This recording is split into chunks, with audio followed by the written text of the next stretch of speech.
At every step he experienced what a man would experience who, after admiring the smooth, happy course of a little boat on a lake, should get himself into that little boat.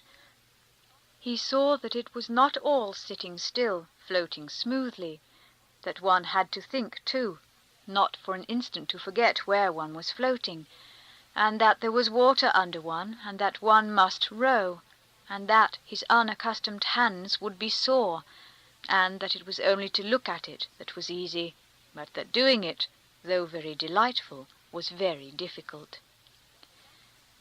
As a bachelor, when he had watched other people's married life, seen the petty cares, the squabbles, the jealousy, he had only smiled contemptuously in his heart. In his future married life there could be, he was convinced, nothing of that sort. Even the external forms, indeed, he fancied, must be utterly unlike the life of others in everything. And all of a sudden, instead of his life with his wife being made on an individual pattern, it was, on the contrary, entirely made up of the pettiest details, which he had so despised before, but which now, by no will of his own, had gained an extraordinary importance that it was useless to contend against. And Levin saw that the organization of all these details was by no means so easy as he had fancied before. Although Levin believed himself to have the most exact conceptions of domestic life, unconsciously, like all men, he pictured domestic life as the happiest enjoyment of love, with nothing to hinder and no petty cares to distract. He ought, as he conceived the position, to do his work, to find repose from it in the happiness of love.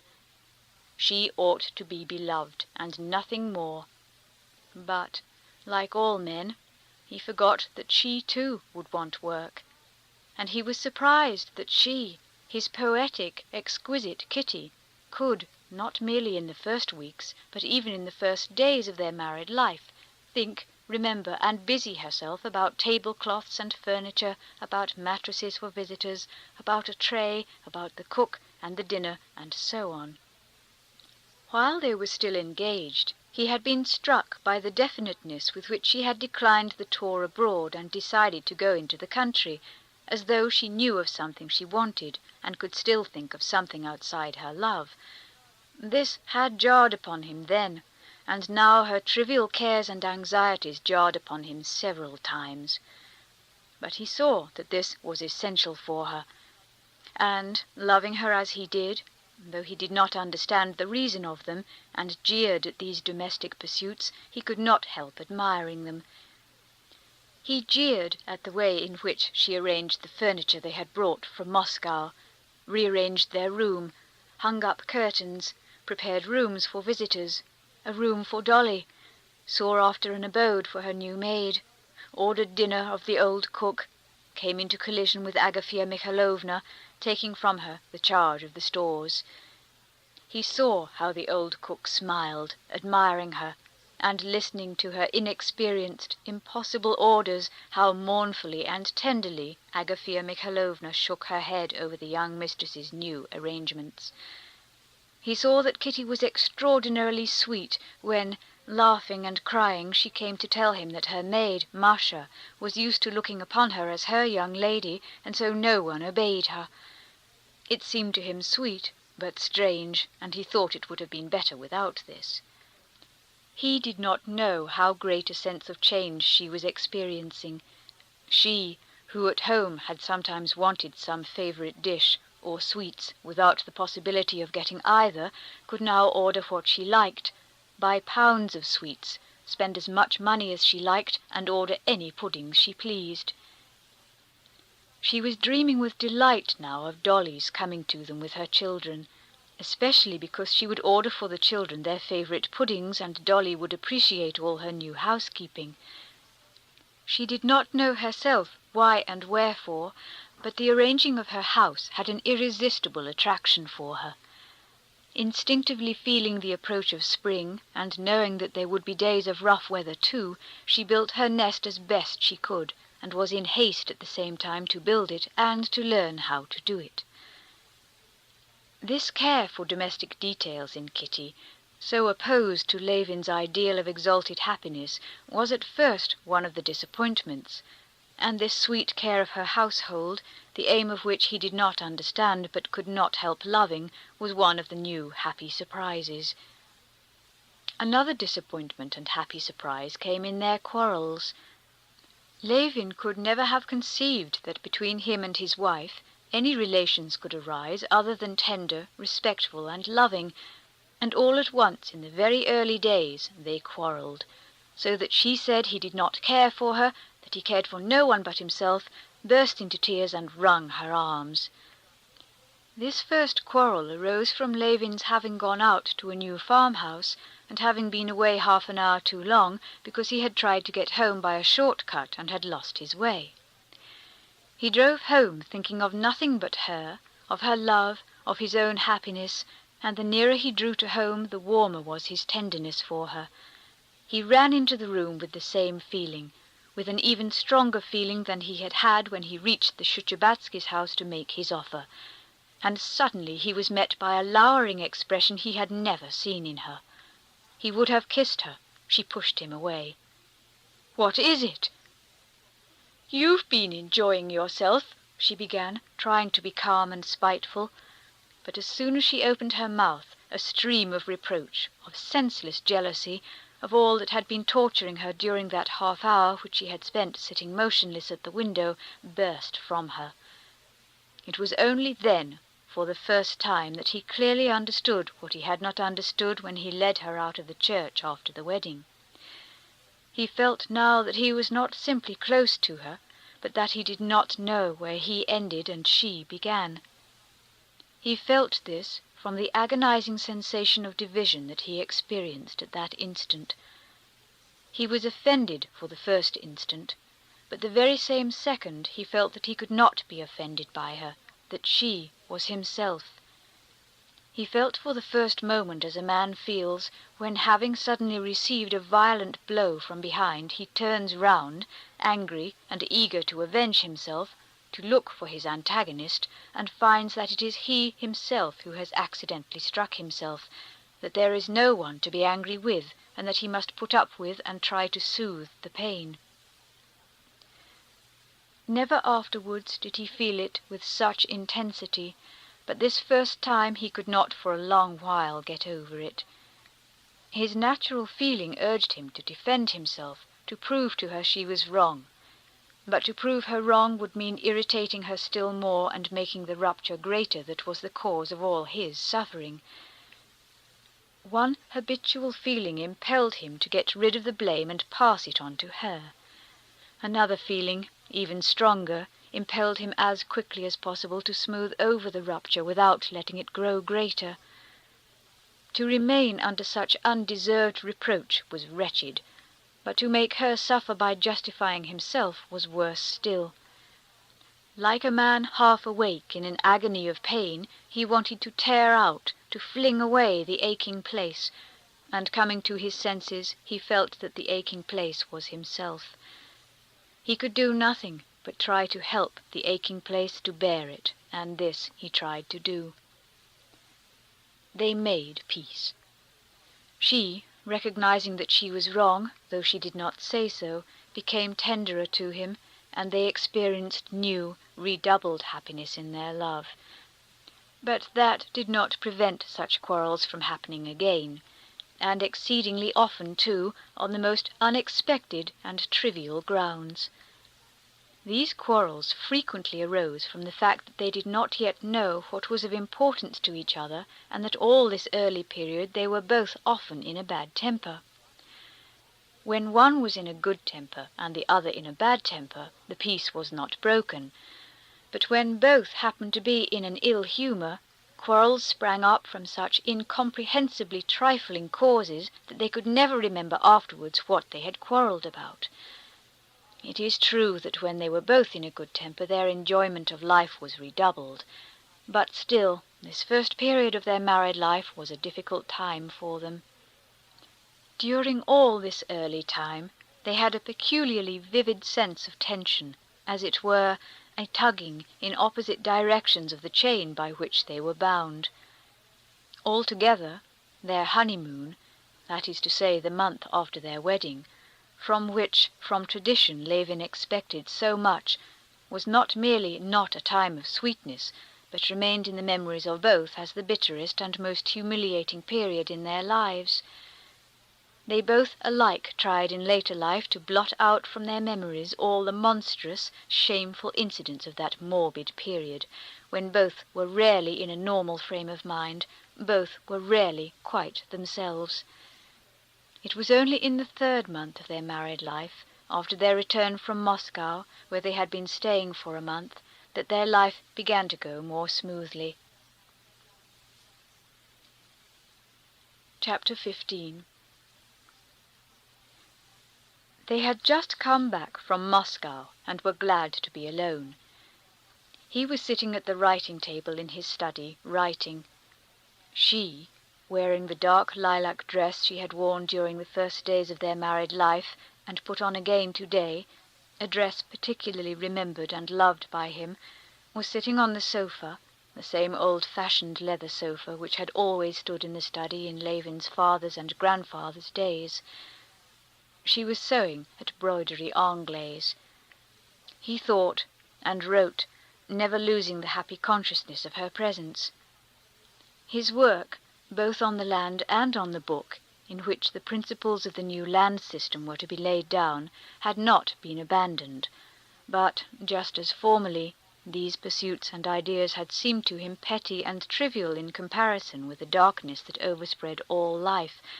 Now they seemed as unimportant and petty in comparison with the life that lay before him, suffused with the brilliant light of happiness. He went on with his work, but he now felt that the centre of gravity of his attention had passed to something else, and that consequently he looked at his work quite differently and more clearly. Formerly this work had been for him an escape from life.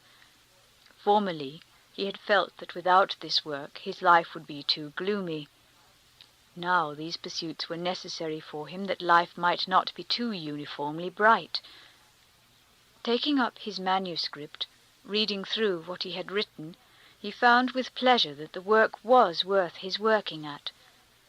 Many of his old ideas seemed to him superfluous and extreme, but many blanks became distinct to him when he reviewed the whole thing in his memory. He was writing now a new chapter on the causes of the present disastrous condition of agriculture in Russia. He maintained that the poverty of Russia arises not merely from the anomalous distribution of landed property and misdirected reforms, but that what had contributed of late years to this result was the civilization from without abnormally grafted upon Russia, especially facilities of communication, as railways, leading to centralization in towns, the development of luxury, and the consequent development of manufactures, credit, and its accompaniment of speculation, all to the detriment of agriculture. It seemed to him that in a normal development of wealth in a state, all these phenomena would arise only when a considerable amount of labor had been put into agriculture, when it had come under regular or at least definite conditions, that the wealth of a country ought to increase proportionally, and especially in such a way that other sources of wealth should not outstrip agriculture, that in harmony with a certain stage of agriculture there should be means of communication corresponding to it, and that in our unsettled condition of the land, railways, called into being by political and not by economic needs, were premature, and instead of promoting agriculture, as was expected of them, they were competing with agriculture and promoting the development of manufactures and credit, and so arresting its progress. And that just as the one-sided and premature development of one organ in an animal would hinder its general development, so in the general development of wealth in Russia, credit facilities of communication, manufacturing activity, indubitably necessary in Europe, where they had arisen in their proper time, had with us only done harm by throwing into the background the chief question calling for settlement, the question of the organization of agriculture. While he was writing his ideas, She was thinking how unnaturally cordial her husband had been to young Prince Charsky, who had, with great want of tact, flirted with her the day before they left Moscow. "He's jealous," she thought. "Goodness, how sweet and silly he is! He's jealous of me. If he knew that I think no more of them than of Pyotr the cook," she thought, looking at his head and red neck with a feeling of possession strange to herself. "Though it's a pity to take him from his work. But he has plenty of time. I must look at his face. Will he feel I'm looking at him? I wish he'd turn round. I'll will him to." And she opened her eyes wide, as though to intensify the influence of her gaze. "Yes, they draw away all the sap and give a false appearance of prosperity," he muttered, stopping to write, and feeling that she was looking at him and smiling, he looked round. "Well?" he queried, smiling and getting up. He looked round, she thought.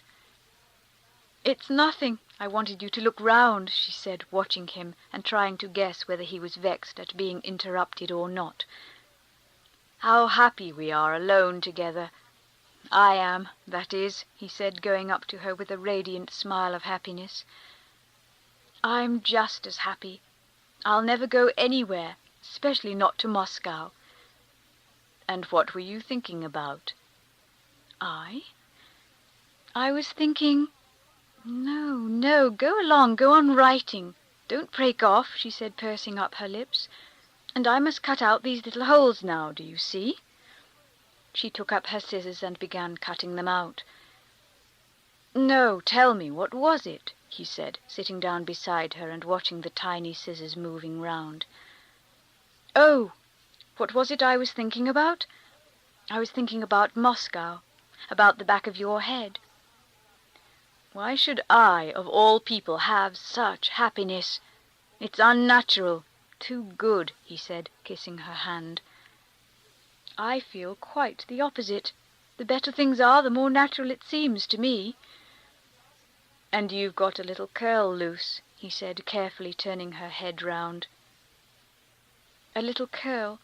Oh, yes. No, we are busy at our work." Work did not progress further, and they darted apart from one another like culprits when Kuzma came in to announce that tea was ready. "Have they come from the town?" Levin asked Kuzma. "They've just come. They're unpacking the things." "Come quickly," she said to him as she went out of the study, "or else I shall read your letters without you." Left alone, after putting his manuscripts together in the new portfolio bought by her, he washed his hands at the new washstand with the elegant fittings that had all made their appearance with her.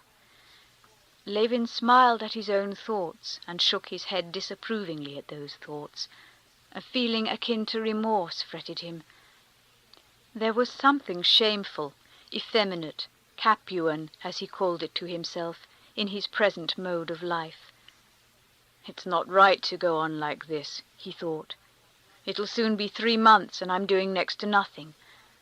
Today, almost for the first time, I set to work seriously, and what happened? I did nothing but begin and throw it aside. Even my ordinary pursuits I have almost given up. On the land I scarcely walk or drive about at all to look after things. Either I am loath to leave her, or I see she's dull alone. And I used to think that before marriage life was nothing much, somehow didn't count, but that after marriage life began in earnest. And here almost 3 months have passed, and I have spent my time so idly and unprofitably. No, this won't do. I must begin. Of course, it's not her fault. She's not to blame in any way. I ought myself to be firmer, to maintain my masculine independence of action, or else I shall get into such ways and she'll get used to them too. Of course she's not to blame, he told himself. But it is hard for anyone who is dissatisfied not to blame someone else, and especially the person nearest of all to him for the ground of his dissatisfaction. And it vaguely came into Levin's mind that she herself was not to blame. She could not be to blame for anything, But what was to blame was her education, too superficial and frivolous. That fool Charsky. She wanted, I know, to stop him, but didn't know how to. Yes, apart from her interest in the house, that she has. Apart from dress and broderie anglaise, she has no serious interests. No interest in her work, in the estate, in the peasants, nor in music, though she's rather good at it, nor in reading. She does nothing, and is perfectly satisfied. Levin, in his heart, censured this, and did not as yet understand that she was preparing for that period of activity which was to come for her, when she would at once be the wife of her husband and mistress of the house, and would bear and nurse and bring up children. He knew not that she was instinctively aware of this, and preparing herself for this time of terrible toil, did not reproach herself for the moments of carelessness and happiness in her love that she enjoyed now while gaily building her nest for the future. Chapter 16. When Levin went upstairs, his wife was sitting near the new silver samovar behind the new tea-service, and having settled old Agafea Mikhailovna at a little table with a full cup of tea, was reading a letter from Dolly, with whom they were in continual and frequent correspondence. "You see, your good lady settled me here, told me to sit a bit with her," said Agafea Mikhailovna, smiling affectionately at Kitty. In these words of Agafea Mikhailovna, Levin read the final act of the drama which had been enacted of late between her and Kitty. He saw that, in spite of Agafea Mikhailovna's feelings being hurt by a new mistress taking the reins of government out of her hands, Kitty had yet conquered her and made her love her. "Here, I opened your letter too," said Kitty, handing him an illiterate letter. "It's from that woman, I think, your brother's," she said. "I did not read it through. This is from my people and from Dolly. Fancy, Dolly took Tanya and Grisha to a children's ball at the Samatskys'. Tanya was a French marquise." But Levin did not hear her. Flushing, he took the letter from Marya Nikolaevna, his brother's former mistress, and began to read it. This was the second letter he had received from Marya Nikolaevna. In the first letter, Marya Nikolaevna wrote that his brother had sent her away for no fault of hers, and with touching simplicity added that though she was in want again, she asked for nothing and wished for nothing, but was only tormented by the thought that Nikolai Dmitrievitch would come to grief without her, owing to the weak state of his health, and begged his brother to look after him. Now she wrote quite differently. She had found Nikolai Dmitrievitch, had made it up with him in Moscow, and had moved with him to a provincial town, where he had received a post in the government service. But that he had quarrelled with the head official, and was on his way back to Moscow, only he had been taken so ill on the road that it was doubtful if he would ever leave his bed again, she wrote. "It's always of you he has talked, and besides he has no more money left." "Read this. Dolly writes about you," Kitty was beginning with a smile, but she stopped suddenly, noticing the changed expression on her husband's face. "What is it? What's the matter?" "She writes to me that Nikolai, my brother, is at death's door. I shall go to him." Kitty's face changed at once. Thoughts of Tanya as a marquis, of Dolly, all had vanished. "When are you going?" she said. "Tomorrow." "And I will go with you, can I?" she said. "Kitty, what are you thinking of?" he said reproachfully. "How do you mean?" offended that he should seem to take her suggestion unwillingly and with vexation. "Why shouldn't I go? I shan't be on your way. I'm going because my brother is dying," said Levin. "Why should you—" "Why? For the same reason as you." "And at a moment of such gravity for me, she only thinks of her being dull by herself," thought Levin, and this lack of candour in a matter of such gravity infuriated him. "It's out of the question," he said sternly. Agafea Mikhailovna seeing that it was coming to a quarrel, gently put down her cup and withdrew. Kitty did not even notice her. The tone in which her husband had said the last words wounded her, especially because he evidently did not believe what she had said. "I tell you that if you go, I shall come with you. I shall certainly come," she said hastily and wrathfully. "Why out of the question? Why do you say it is out of the question?" "Because it will be going God knows where, by all sorts of roads and to all sorts of hotels. You would be a hindrance to me," said Levin, trying to be cool. "Not at all. I don't want anything. Where you can go, I can—" "Well, for one thing, then, because this woman's there whom you can't meet." "I don't know and don't care to know who's there and what. I know that my husband's brother is dying, and my husband is going to him, and I go with my husband too." "Kitty, don't get angry, but just think a little. This is a matter of such importance that I can't bear to think that you should bring in a feeling of weakness, of dislike to being left alone. Come, you'll be dull alone, so go and stay at Moscow a little." "There! You always ascribe base, vile motives to me," she said with tears of wounded pride and fury. "I didn't mean— It wasn't weakness, it wasn't. I feel that it's my duty to be with my husband when he's in trouble, but you try on purpose to hurt me. You try on purpose not to understand." "No, this is awful, to be such a slave," cried Levin, getting up and unable to restrain his anger any longer. But at the same second he felt that he was beating himself. "Then why did you marry? You could have been free. Why did you, if you regret it?" she said, getting up and running away into the drawing-room. When he went to her, she was sobbing. He began to speak, trying to find words not to dissuade but simply to soothe her, but she did not heed him and would not agree to anything. He bent down to her and took her hand, which resisted him. He kissed her hand, kissed her hair, kissed her hand again. Still she was silent. But when he took her face in both hands and said, "Kitty," she suddenly recovered herself and began to cry, and they were reconciled. It was decided that they should go together the next day. Levin told his wife that he believed she wanted to go simply in order to be of use, agreed that Marya Nikolaevna's being with his brother did not make her going improper, but he set off at the bottom of his heart, dissatisfied both with her and with himself. He was dissatisfied with her for being unable to make up her mind to let him go when it was necessary, and how strange it was for him to think that he, so lately hardly daring to believe in such happiness and that she could love him, now was unhappy because she loved him too much. And he was dissatisfied with himself for not showing more strength of will. Even greater was the feeling of disagreement at the bottom of his heart as to her not needing to consider the woman who was with his brother, and he thought with horror of all the contingencies they might meet with. The mere idea of his wife, his Kitty, being in the same room with a common wench set him shuddering with horror and loathing.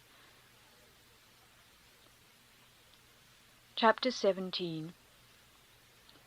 The hotel of the provincial town where Nikolai Levin was lying ill was one of those provincial hotels which are constructed on the newest model of modern improvements, with the best intentions of cleanliness, comfort, and even elegance, but owing to the public that patronizes them, are with astounding rapidity transformed into filthy taverns with a pretension of modern improvement that only makes them worse than the old-fashioned, honestly filthy hotels. This hotel had already reached that stage, and the soldier, in a filthy uniform, smoking in the entry, supposed to stand for a hall porter, and the cast-iron, slippery, dark, and disagreeable staircase, and the free and easy waiter in a filthy frock coat, and the common dining-room with a dusty bouquet of wax flowers adorning the table, and filth, dust, and disorder everywhere, and at the same time the sort of modern, up-to-date, self-complacent railway uneasiness of this hotel, aroused a most painful feeling in Levin after their fresh young life. especially because the impression of falsity made by the hotel was so out of keeping with what awaited them. As is invariably the case, after they had been asked at what price they wanted rooms, it appeared that there was not one decent room for them. One decent room had been taken by the inspector of railroads, another by a lawyer from Moscow, a third by Princess Astafieva from the country. There remained only one filthy room, next to which they promised that another should be empty by the evening. Feeling angry with his wife because what he had expected had come to pass, which was that at the moment of arrival, when his heart throbbed with emotion and anxiety to know how his brother was getting on, he should have to be seeing after her instead of rushing straight to his brother, Levin conducted her to the room assigned them. "Go, do go," she said, looking at him with timid and guilty eyes. He went out of the door without a word, and at once stumbled over Marya Nikolaevna, who had heard of his arrival and had not dared to go in to see him. She was just the same as when he saw her in Moscow, the same woolen gown, the bare arms and neck, and the same good-naturedly stupid, pock-marked face, only a little plumper. "Well, how is he? How is he?" "Very bad. He can't get up. He has been expecting you. Are you with your wife?" Levin did not for the first moment understand what it was confused her, but she immediately enlightened him. "I'll go away. I'll go down to the kitchen," she brought out. "Nikolai Dmitrievitch will be delighted. He heard about it and knows of your lady and remembers her abroad." Levin realized that she meant his wife and did not know what answer to make. Come along to him," he said.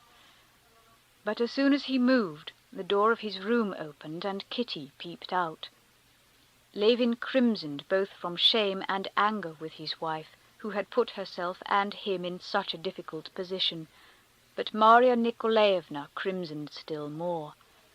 She positively shrank together and flushed to the point of tears, and clutching the ends of her apron in both hands, twisted them in her red fingers without knowing what to say and what to do. For the first instant Levin saw an expression of eager curiosity in the eyes with which Kitty looked at this awful woman, so incomprehensible to her, but it lasted only a single instant. "Well, how is he?" She turned to her husband and then to her. "But one can't go on talking in the passage like this," Levin said, looking angrily at a gentleman who walked jauntily at that instant across the corridor, as though about his affairs. "Well then, come in," said Kitty, turning to Marya Nikolaevna, who had recovered herself, but noticing her husband's face of dismay. "Or go on, go, and then come for me," she said, and went back into the room. Levin went to his brother's room. He had not in the least expected what he saw and felt in his brother's room. He had expected to find him in the same state of self-deception which he had heard was so frequent with the consumptive, and which had struck him so much during his brother's visit in the autumn. He had expected to find the physical signs of the approach of death more marked, greater weakness, greater emaciation, but still almost the same condition of things. He had expected himself to feel the same distress at the loss of the brother he loved, and the same horror in the face of death as he had felt then, only in a greater degree. And he had prepared himself for this, but he found something utterly different. In a little dirty room, with the painted panels of its walls filthy with spittle, and conversation audible through the thin partition from the next room, in a stifling atmosphere saturated with impurities, on a bedstead moved away from the wall, there lay, covered with a quilt, a body. One arm of this body was above the quilt, and the wrist, huge as a rake handle, was attached, inconceivably it seemed, to the thin, long bone of the arm, smooth from the beginning to the middle. The head lay sideways on the pillow. Levin could see the scanty locks wet with sweat on the temples and tense, transparent-looking forehead. It cannot be that that fearful body was my brother Nikolay, thought Levin. But he went closer, saw the face, and doubt became impossible. In spite of the terrible change in the face, Levin had only to glance at those eager eyes raised at his approach, only to catch the faint movement of the mouth under the sticky moustache, to realize the terrible truth that this death-like body was his living brother. The glittering eyes looked sternly and reproachfully at his brother as he drew near, and immediately this glance established a living relationship between living men. Levin immediately felt the reproach in the eyes fixed on him, and felt remorse at his own happiness. When Constantine took him by the hand, Nikolay smiled. The smile was faint, scarcely perceptible, and in spite of the smile, the stern expression of the eyes was unchanged. "You did not expect to find me like this," he articulated with effort. "Yes, no," said Levin, hesitating over his words. "How was it you didn't let me know before? That is, at the time of my wedding. I made inquiries in all directions." He had to talk so as not to be silent, and he did not know what to say, especially as his brother made no reply, and simply stared without dropping his eyes, and evidently penetrated to the inner meaning of each word. Levin told his brother that his wife had come with him. Nikolay expressed pleasure, but said he was afraid of frightening her by his condition. A silence followed. Suddenly Nikolay stirred and began to say something. Levin expected something of peculiar gravity and importance from the expression of his face, but Nikolay began speaking of his health. He found fault with the doctor, regretting he had not a celebrated Moscow doctor. Levin saw that he still hoped. Seizing the first moment of silence, Levin got up, anxious to escape, if only for an instant, from his agonizing emotion, and said that he would go and fetch his wife. "Very well. I'll tell her to tidy up here. It's dirty and stinking here, I expect. Marya, clear up the room," the sick man said with effort. "Oh, and when you've cleared up, go away yourself," he added, looking inquiringly at his brother. Levin made no answer. Going out into the corridor, he stopped short. He had said he would fetch his wife, but now, taking stock of the emotion he was feeling, he decided that he would try on the contrary to persuade her not to go in to the sick man. "Why should she suffer as I am suffering?" he thought. "Well, how is he?" Kitty asked with a frightened face. "Oh, it's awful, it's awful. What did you come for?" said Levin. Kitty was silent for a few seconds, looking timidly and ruefully at her husband. Then she went up and took him by the elbow with both hands. "Kostya, take me to him. It will be easier for us to bear it together. You only take me to him, please, and go away," she said. "You must understand that for me to see you and not to see him is far more painful. There I might be a help to you and to him. Please let me," she besought her husband, as though the happiness of her life depended on it. Levin was obliged to agree, and regaining his composure, and completely forgetting about Marya Nikolaevna by now, he went again into his brother with Kitty. Stepping lightly, and continually glancing at her husband, showing him a valorous and sympathetic face, Kitty went into the sick room, and turning without haste, noiselessly closed the door. With inaudible steps she went quickly to the sick man's bedside, and going up so that he had not to turn his head, she immediately clasped in her fresh young hand the skeleton of his huge hand, pressed it, and began speaking with that soft eagerness, sympathetic and not jarring, which is peculiar to women. "We have met, though we were not acquainted, at Soden," she said. "You never thought I was to be your sister?" "You would not have recognized me," he said, with a radiant smile at her entrance. "Yes, I should. What a good thing you let us know. Not a day has passed that Kostya has not mentioned you, and been anxious." But the sick man's interest did not last long. Before she had finished speaking, there had come back into his face the stern, reproachful expression of the dying man's envy of the living. "I am afraid you are not quite comfortable here," she said, turning away from his fixed stare and looking about the room. "We must ask about another room," she said to her husband, "so that we might be nearer." Chapter 18. Levin could not look calmly at his brother. He could not himself be natural and calm in his presence. When he went in to the sick man, his eyes and his attention were unconsciously dimmed, and he did not see and did not distinguish the details of his brother's position. He smelt the awful odor, saw the dirt, disorder, and miserable condition, and heard the groans, and felt that nothing could be done to help. It never entered his head to analyze the details of the sick man's situation, to consider how that body was lying under the quilt, how those emaciated legs and thighs and spine were lying huddled up, and whether they could not be made more comfortable, whether anything could not be done to make things, if not better, at least less bad. It made his blood run cold when he began to think of all these details. He was absolutely convinced that nothing could be done to prolong his brother's life or to relieve his suffering.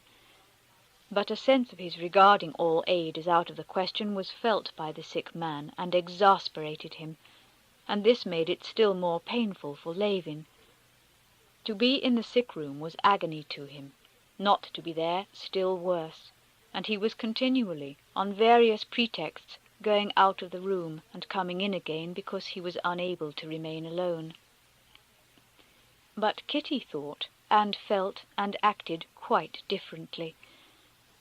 On seeing the sick man, she pitied him, and pity in her womanly heart did not arouse at all that feeling of horror and loathing that it aroused in her husband, but a desire to act, to find out all the details of his state and to remedy them.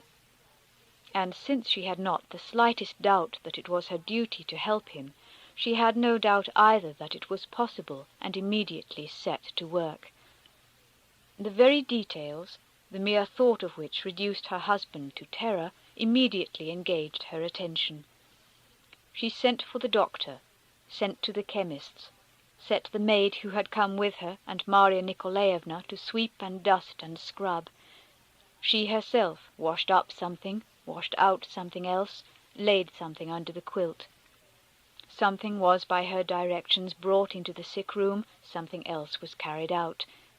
She herself went several times to her room, regardless of the men she met in the corridor, got out and brought in sheets, pillow-cases, towels, and shirts. The waiter, who was busy with a party of engineers dining in the dining hall, came several times with an irate countenance in answer to her summons, and could not avoid carrying out her orders, as she gave them with such gracious insistence that there was no evading her. Levin did not approve of all this. He did not believe it would be of any good to the patient. Above all, he feared the patient would be angry at it. But the sick man, though he seemed and was indifferent about it, was not angry, but only abashed, and on the whole, as it were, interested in what she was doing with him.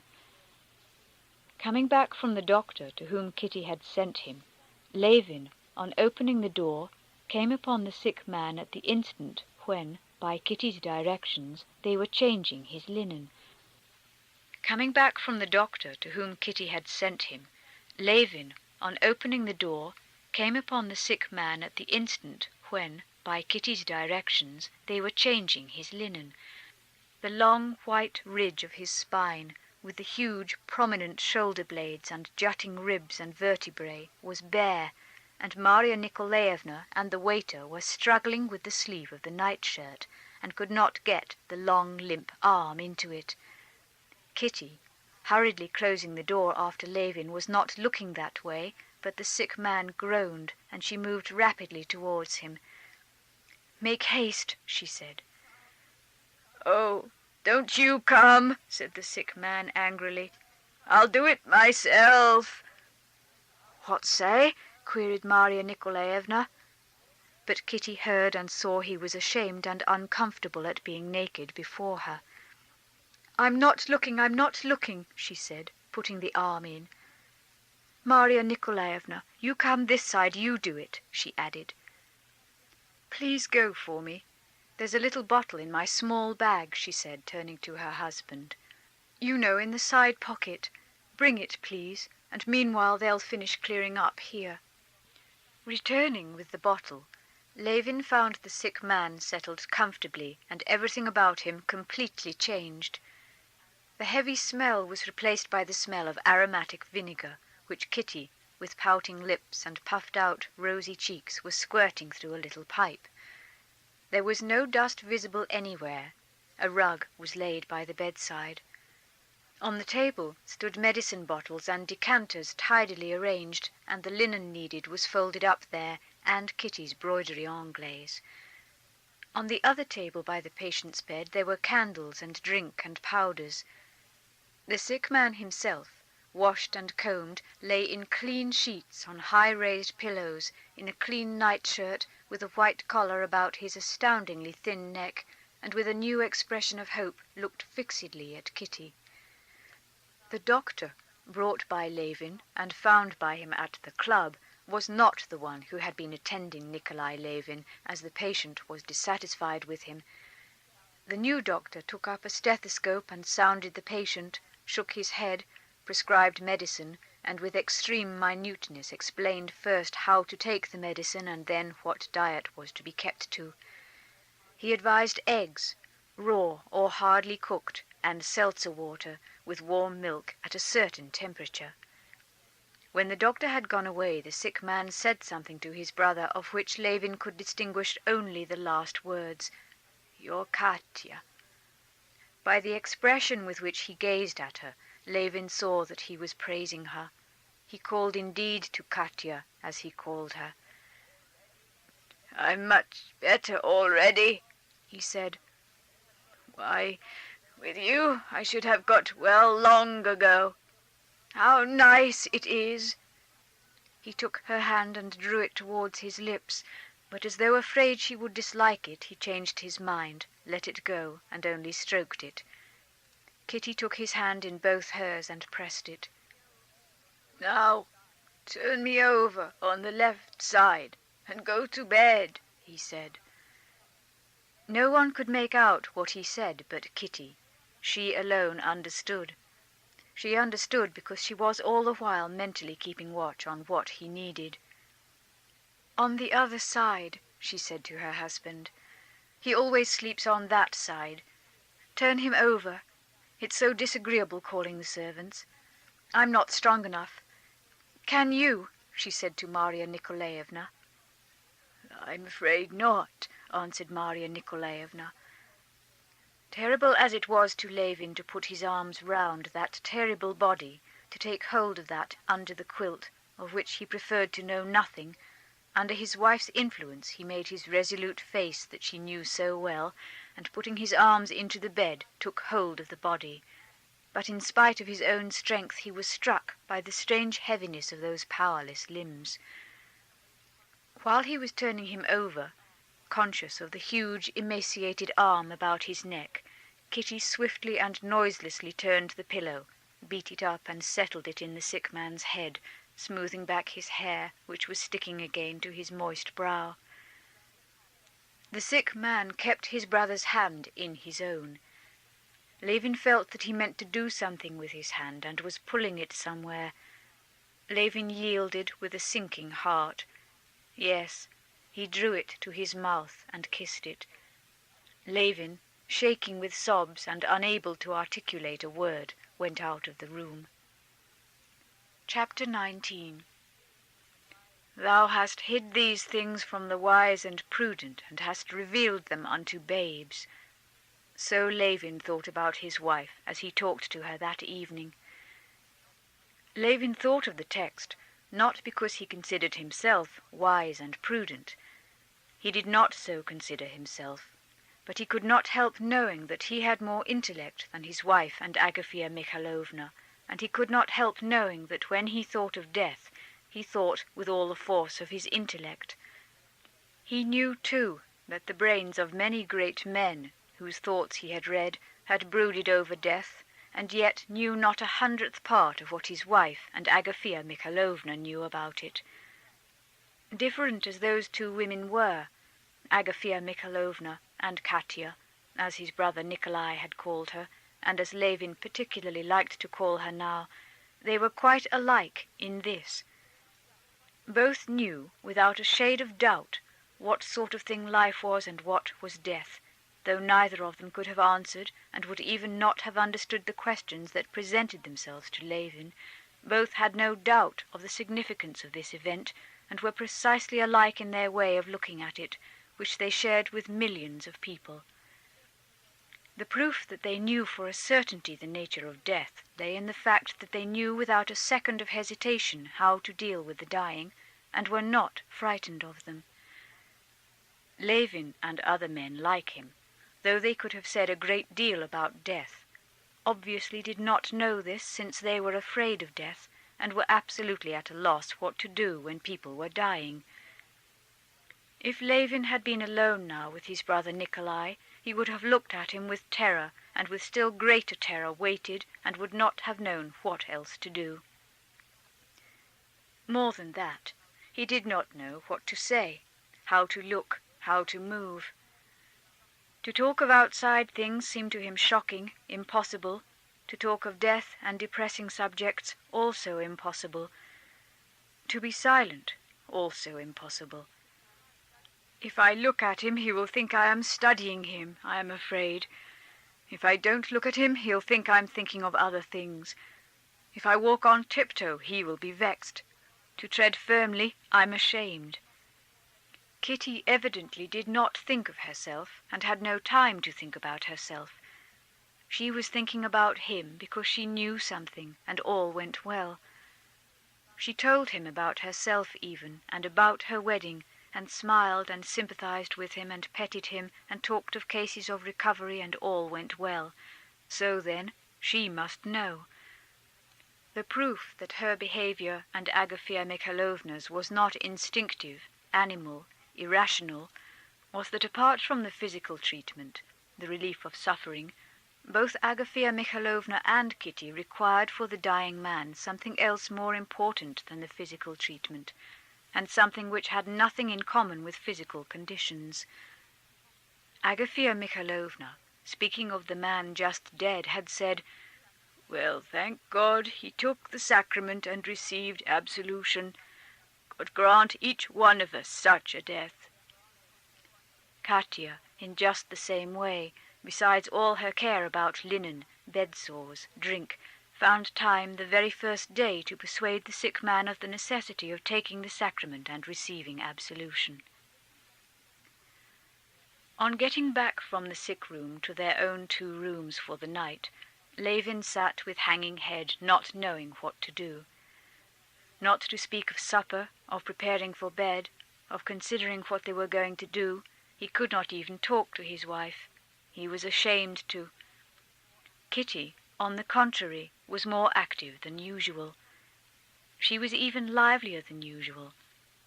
She ordered supper to be brought, herself unpacked their things, and herself helped to make the beds, and did not even forget to sprinkle them with Persian powder.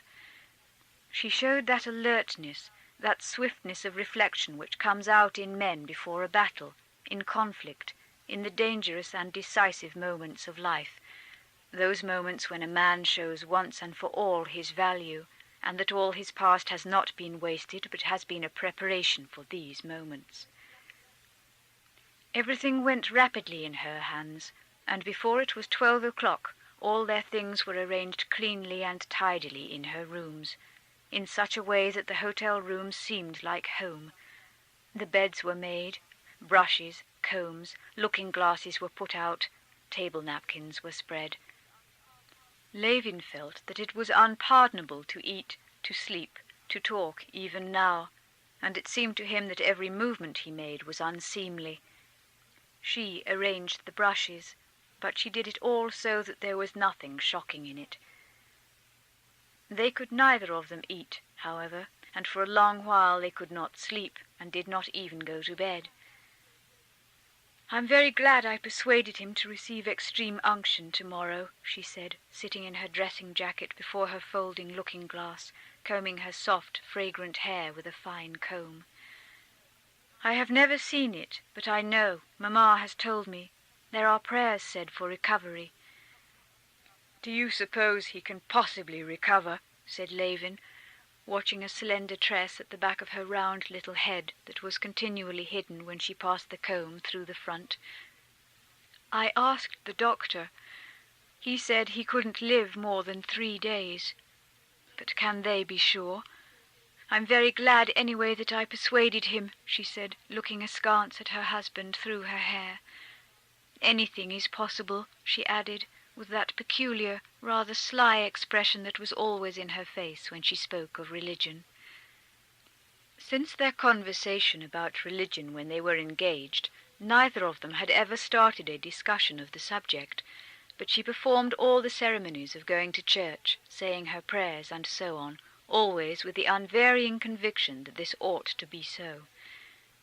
In spite of his assertion to the contrary, she was firmly persuaded that he was as much a Christian as she, and indeed a far better one, and all that he said about it was simply one of his absurd masculine freaks, just as he would say about her broderie anglaise that the good people patch holes, but that she cut them on purpose, and so on.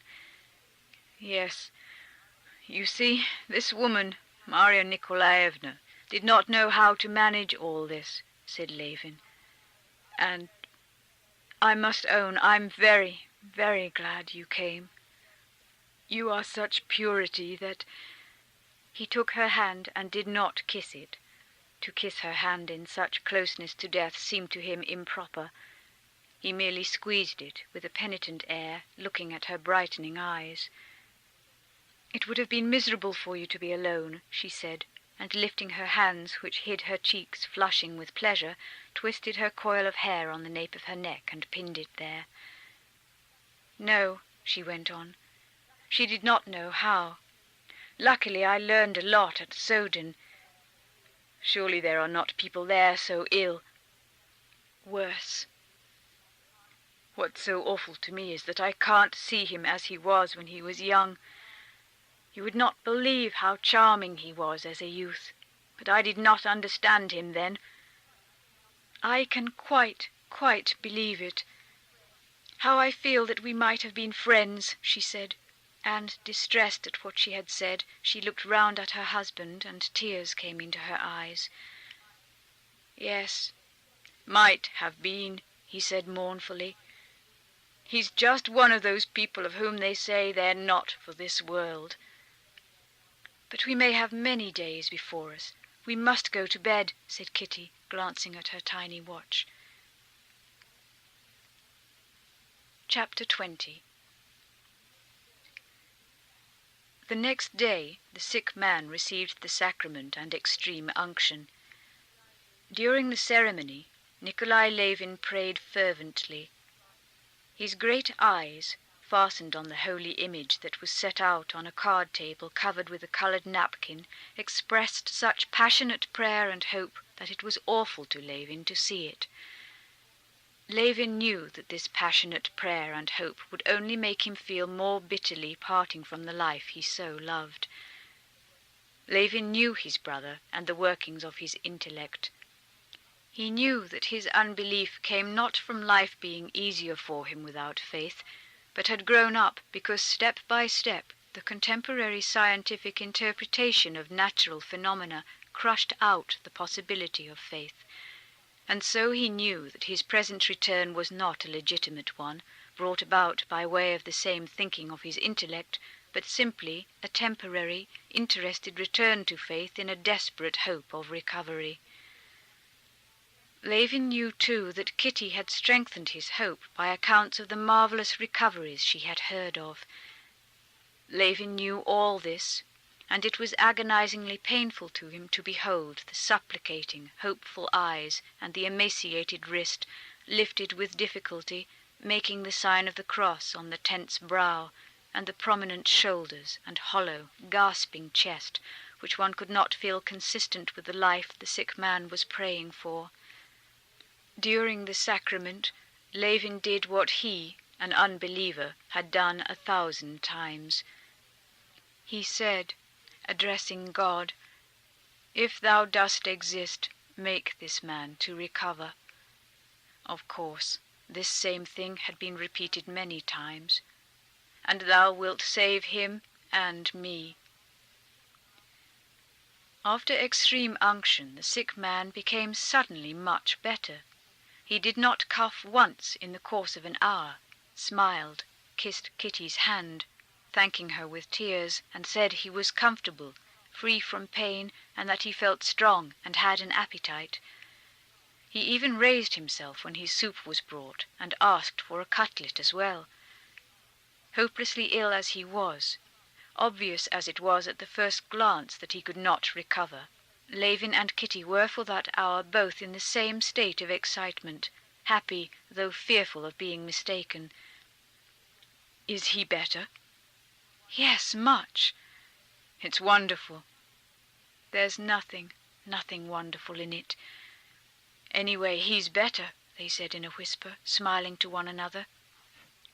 This self-deception was not of long duration. The sick man fell into a quiet sleep, but he was waked up half an hour later by his cough, and all at once every hope vanished in those about him and in himself.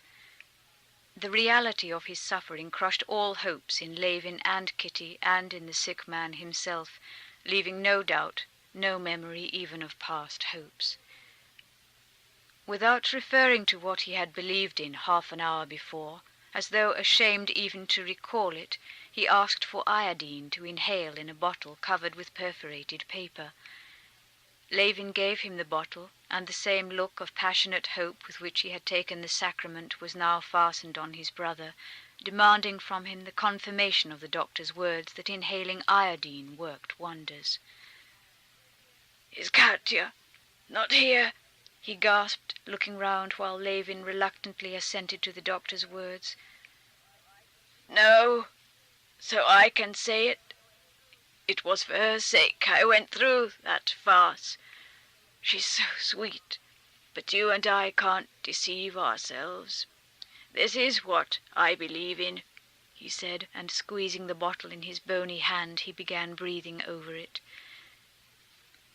At 8 o'clock in the evening, Levin and his wife were drinking tea in their room, when Marya Nikolaevna ran into them breathlessly. She was pale, and her lips were quivering. "He is dying," she whispered. "I'm afraid he will die this minute." Both of them ran to him. He was sitting raised up with one elbow on the bed, his long back bent and his head hanging low. "How do you feel?" Levin asked in a whisper after a silence. "I feel I'm setting off," Nikolai said with difficulty, but with extreme distinctness, screwing the words out of himself. He did not raise his head, but simply turned his eyes upwards without their reaching his brother's face. "Katya, go away," he added. Levin jumped up and with a peremptory whisper made her go out. "I'm setting off," he said again. "Why do you think so?" said Levin, so as to say something. "Because I'm setting off," he repeated, as though he had a liking for the phrase. "It's the end." Marya Nikolaevna went up to him. "You had better lie down. You'd be easier," she said.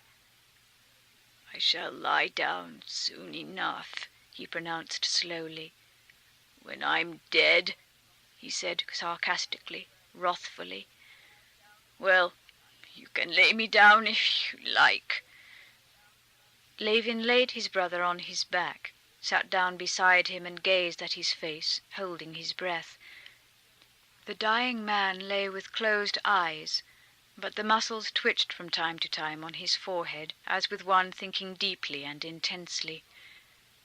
Levin involuntarily thought with him of what it was that was happening to him now, but in spite of all his mental efforts to go along with him, he saw by the expression of that calm, stern face that for the dying man all was growing clearer and clearer, that was still as dark as ever for Levin. Yes, oh, the dying man articulated slowly at intervals.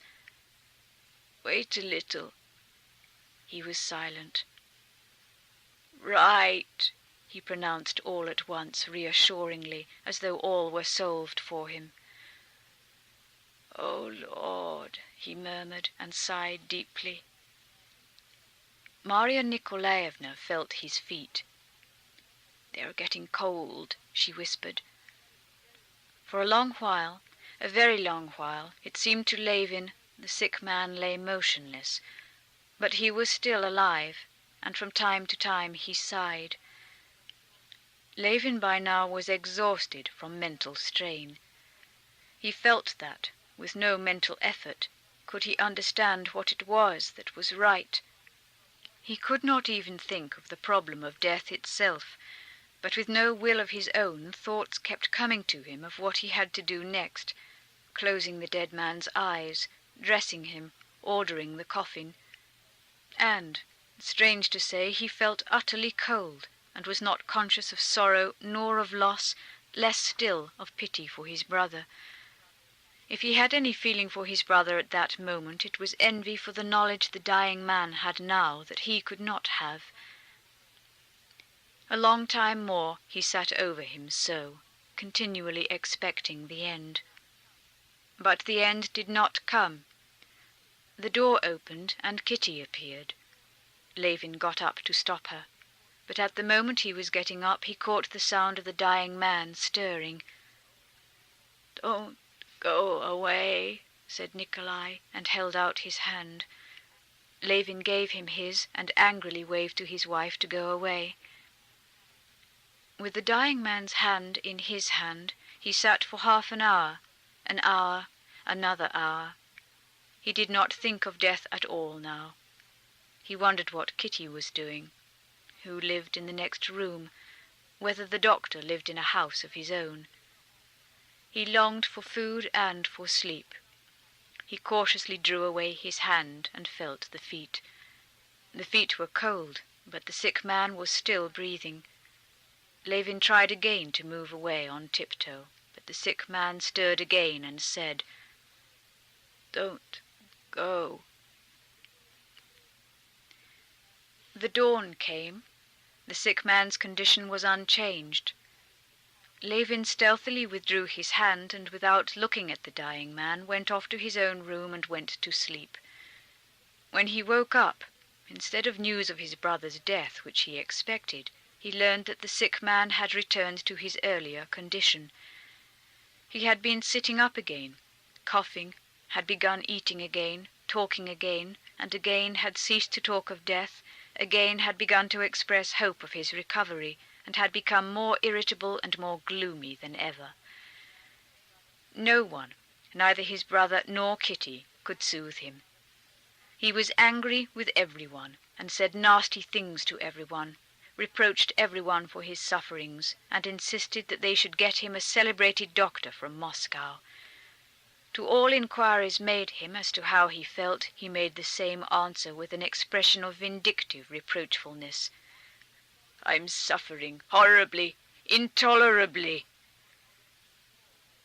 The sick man was suffering more and more, especially from bed-sores, which it was impossible now to remedy, and grew more and more angry with everyone about him, blaming them for everything, and especially for not having brought him a doctor from Moscow. Kitty tried in every possible way to relieve him, to soothe him, but it was all in vain, and Levin saw that she herself was exhausted both physically and morally, though she would not admit it. The sense of death, which had been evoked in all by his taking leave of life on the night when he had sent for his brother, was broken up. Everyone knew that he must inevitably die soon, that he was half dead already. Everyone wished for nothing but that he should die as soon as possible, and everyone, concealing this, gave him medicines, tried to find remedies and doctors, and deceived him and themselves and each other. All this was falsehood, disgusting, irreverent deceit, and owing to the bent of his character, and because he loved the dying man more than anyone else did, Levin was most painfully conscious of this deceit.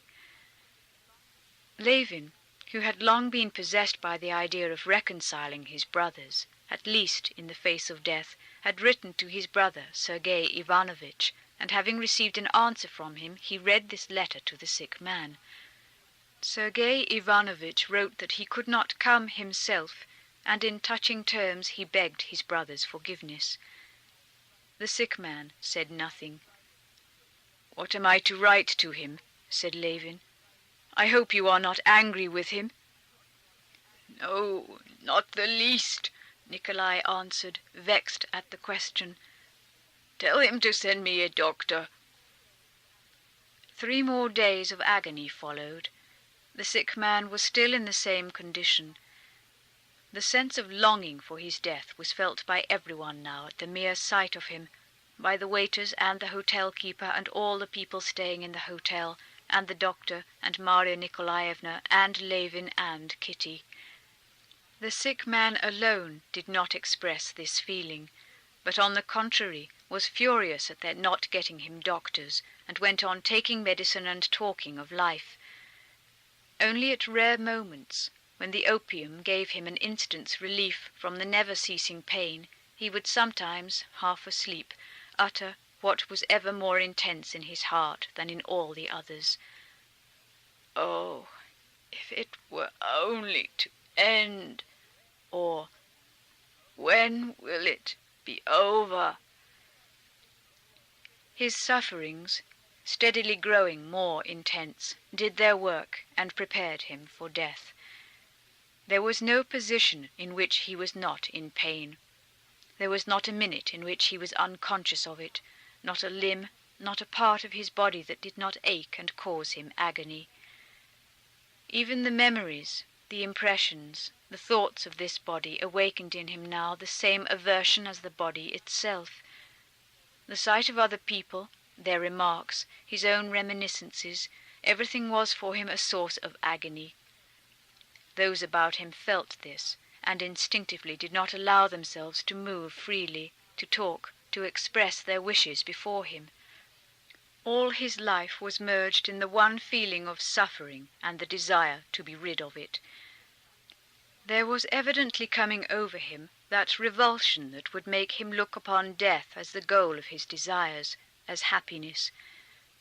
Hitherto, each individual desire, aroused by suffering or privation, such as hunger, fatigue, thirst, had been satisfied by some bodily function giving pleasure.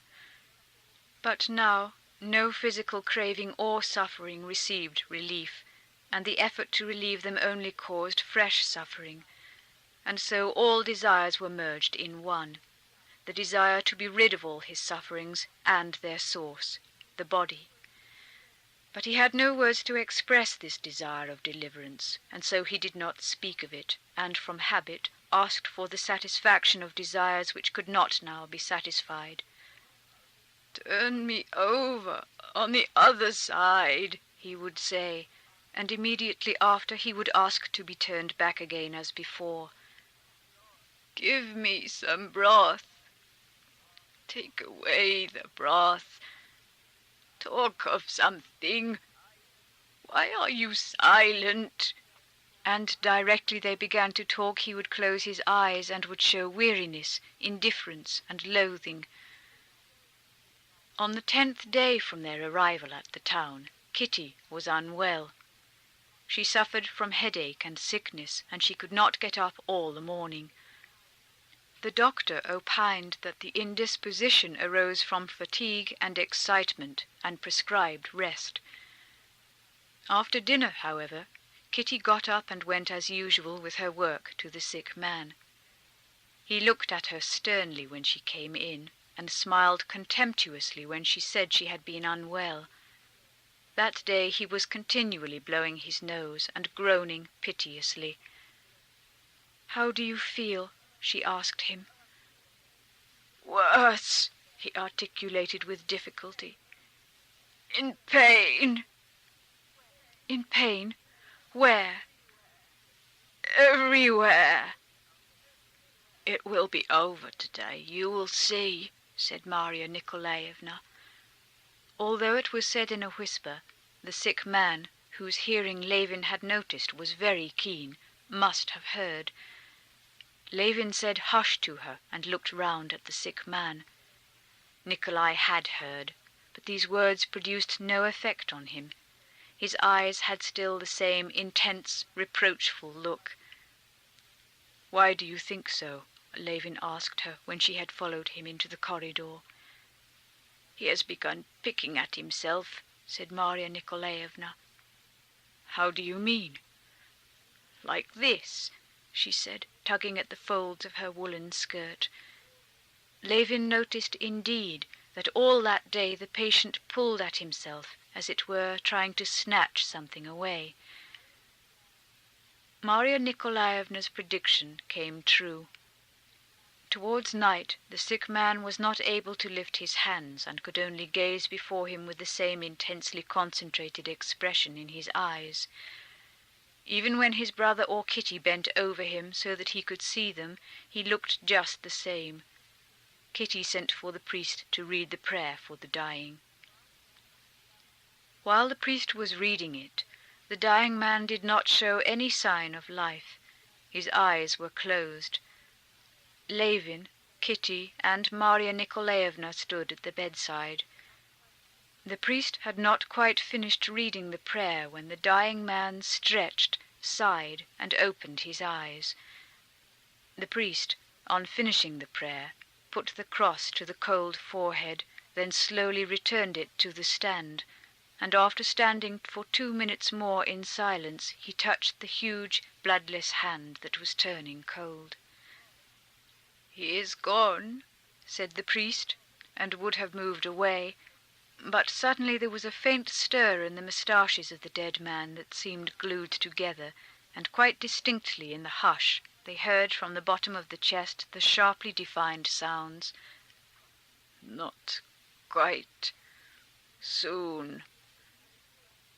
And a minute later the face brightened, a smile came out under the moustaches, and the women who had gathered round began carefully laying out the corpse.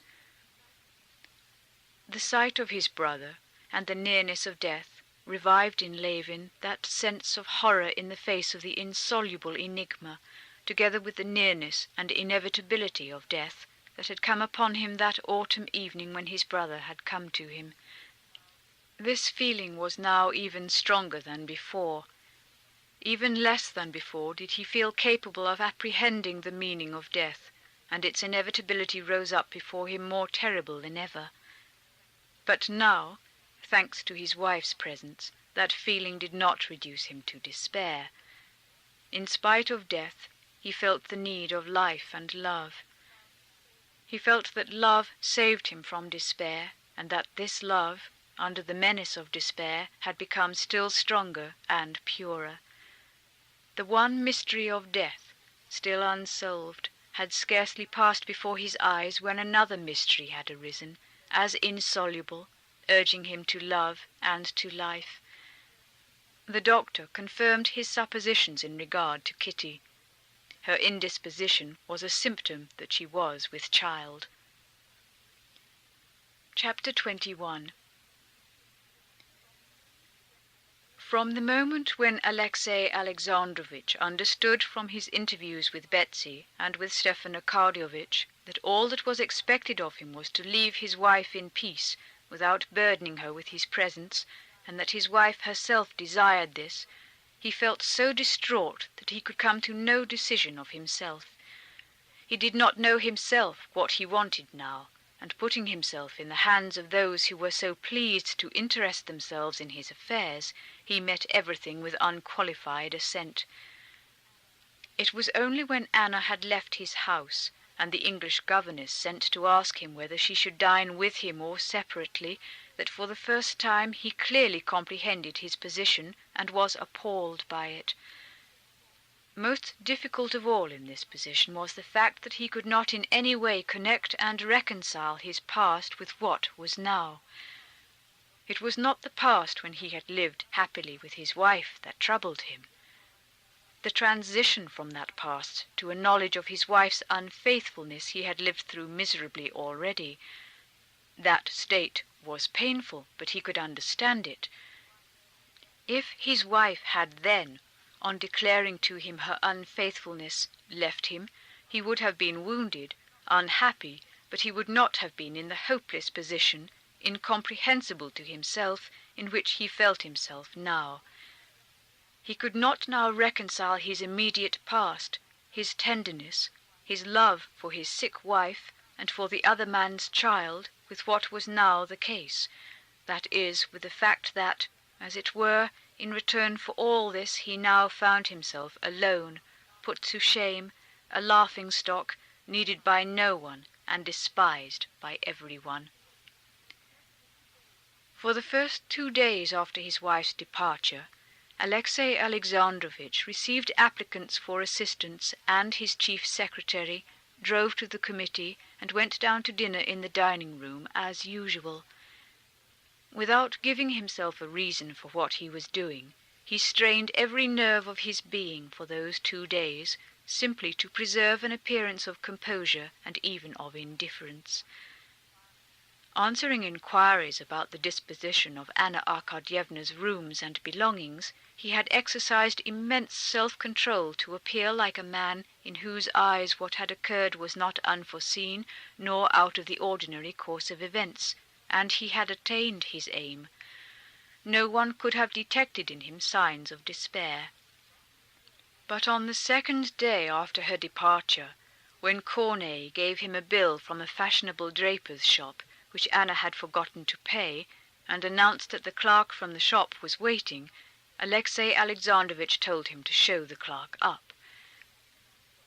"Excuse me, your Excellency, for venturing to trouble you, but if you direct us to apply to Her Excellency, would you graciously oblige us with her address?" Alexey Alexandrovitch pondered, as it seemed to the clerk, and all at once, turning round, he sat down at the table.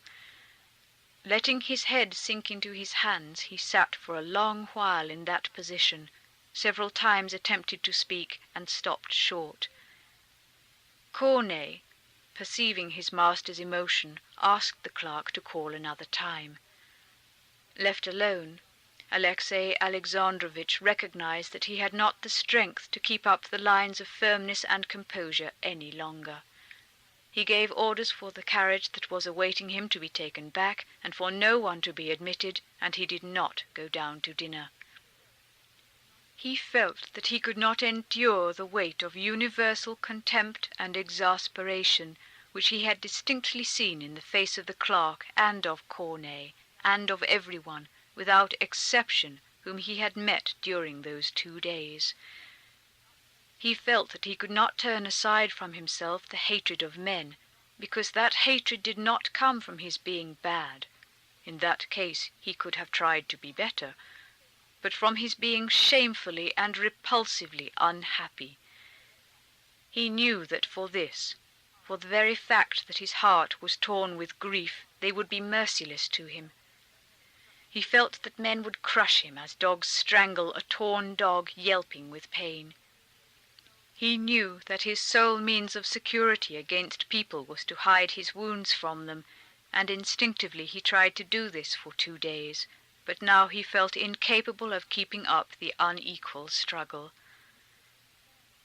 His despair was even intensified by the consciousness that he was utterly alone in his sorrow. In all Petersburg there was not a human being to whom he could express what he was feeling, who would feel for him, not as a high official, not as a member of society, but simply as a suffering man. Indeed, he had not such a one in the whole world. Alexey Alexandrovitch grew up as an orphan. There were 2 brothers. They did not remember their father, and their mother died when Alexey Alexandrovitch was 10 years old. The property was a small one. Their uncle, Karenin, a government official of high standing, at one time a favorite of the late Tsar, had brought them up. On completing his high school and university courses with medals, Alexey Alexandrovitch had, with his uncle's aid, immediately started in a prominent position in the service, and from that time forward he had devoted himself exclusively to political ambition. In the high school and the university, and afterwards in the service, Alexey Alexandrovitch had never formed a close friendship with anyone. His brother had been the person nearest to his heart, but he had a post in the Ministry of Foreign Affairs and was always abroad, where he had died shortly after Alexey Alexandrovitch's marriage. While he was a governor of a province, Anna's aunt, a wealthy provincial lady, had thrown him, middle-aged as he was, though young for a governor, with her niece, and had succeeded in putting him in such a position that he had either to declare himself or to leave the town. Alexey Alexandrovitch was not long in hesitation. There were at the time as many reasons for the step as against it, and there was no overbalancing consideration to outweigh his invariable rule of abstaining when in doubt. But Anna's aunt had, through a common acquaintance, insinuated that he had already compromised the girl, and that he was in honour bound to make her an offer. He made the offer, and concentrated on his betrothed and his wife all the feeling of which he was capable. The attachment he felt to Anna precluded in his heart every need of intimate relations with others, and now, among all his acquaintances, he had not one friend. He had plenty of so-called connections, but no friendships. Alexey Alexandrovitch had plenty of people whom he could invite to dinner, to whose sympathy he could appeal in any public affair he was concerned about, whose interest he could reckon upon for anyone he wished to help, with whom he could candidly discuss other people's business and affairs of state. But his relations with these people were confined to one clearly defined channel, and had a certain routine from which it was impossible to depart. There was one man, a comrade of his at the university, with whom he had made friends later, and with whom he could have spoken of a personal sorrow, but this friend had a post in the Department of Education in a remote part of Russia. Of the people in Petersburg, the most intimate and most possible were his chief secretary and his doctor. Mikhail Vassilievich Sludin, the chief secretary, was a straightforward, intelligent, good-hearted and conscientious man, and Alexey Alexandrovitch was aware of his personal goodwill, but their 5 years of official work together seemed to have put a barrier between them that cut off warmer relations. After signing the papers brought him, Alexey Alexandrovitch had sat for a long while in silence, glancing at Mikhail Vassilievich, and several times he attempted to speak, but could not. He had already prepared the phrase, "You have heard of my trouble," but he ended by saying, as usual, "So you'll get this ready for me," and with that dismissed him.